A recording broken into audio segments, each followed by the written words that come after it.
伫台南讲到坐竹排看红树林，一般人大概只会想到四草，或者是七果。不过，其实伫安平就当享受到这款美景。市议员李启伟服务处举办咸水溪红树林生态之旅，推广安平在地生态观光以及蚵仔养殖产业。26号的活动吸引数十位民众做伙参加。咱安平呢，唔知影讲遮有哪会当坐牌啊？吼，因为伊遮呢真侪人伊唔知影讲要安怎入来，无迄款的一个遮的路标啦。吼所以呢，这个咱嘛就爱来帮忙这个。你若像讲这个咸水溪自然生态这款的一个观光旅游会当发展的话，这叫做无烟弹的工业啦。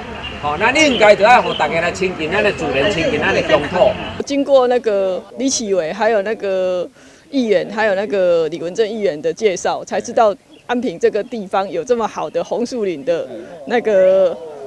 坐船，可以看红树林、招潮蟹，还有那个候鸟。参加这个，大家讲原来遮有一个。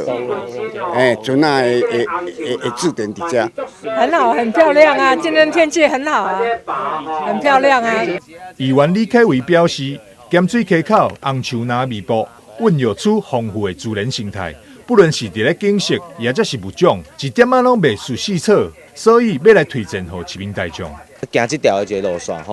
大家反应很好因为出去的一个美景咱看到很丰富的红树林迄个白灵溪这鱼很自然拢伫水面咧跳这条的一个路线阮感觉起来佫袂输这红树林做有名这绿色隧道所以这有迄个分享互咱的所有的市民朋友市议员李启伟服务处长期推广咸水溪红树林生态之旅，欢迎有兴趣的民众踊跃向服务处报名，做伙认识台南安平蚵仔产业以及自然的生态。台南新闻张硕维采访报道。